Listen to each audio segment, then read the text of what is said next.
Every week I get asked whether one should buy a newer home or settle with an existing home that has an average built age of the 1950s. I'm gonna give you the pros and cons and try to persuade you into an older home. Welcome back, my name is Spencer Su and I make educational real estate videos. If you learned anything new today, please hit that like button and subscribe to the channel. If you want to book a call with me and my team, you can do so with the first link in the description. So there is a narrative out there, especially in the Bay Area, that homes have some sort of expiry date. I have a unique perspective because we help people buy and sell homes all the time. You might think that if maintenance fees are higher and buildings are older, those homes would take longer to sell.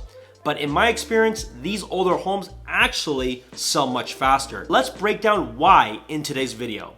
Let's go over the pros and cons of buying an older home in the Bay Area. Starting with the pros. The big difference of older homes, especially single family and townhomes, is the amount of land that they have.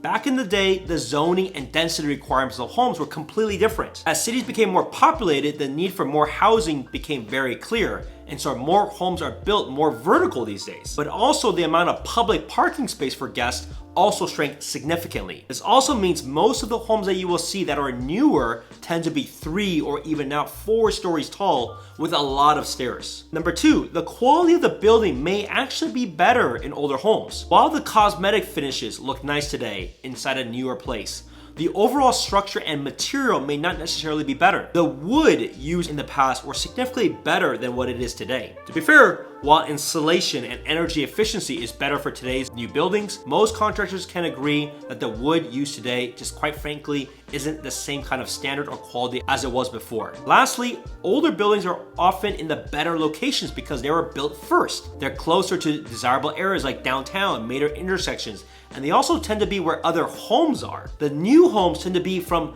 previous areas that were rezoned from past commercial and industrial space. So the traffic and the noise is typically louder and the streets are much busier. Now there are obviously cons. The biggest pushback is that maintenance fees in older homes are going to be higher. Things do not last forever, whether it's a new roof, plumbing, electrical, checking on the foundation, making sure that's good. These are things that need to be factored in. Number 2, some older homes might look tired and dated if they have not been renovated recently. If you want a brand new feel, these homes might not be for you. The average length of time of someone living in a single family, especially in a good area, can be over 10 years. It's not easy for most to want to spend the time, money, or effort to update their homes having lived there for the entire time. Next, some older homes lack balconies. If a balcony is a must-have, these homes might not meet your needs. This was a solution of how townhomes and condos got away of providing a yard, but still gives enough access to outdoor space. Now, just off the top of my head, some great older homes in the Bay Area include examples in prime locations. If you want me to put together a list of the best older homes in the Bay Area, or even make a video on it,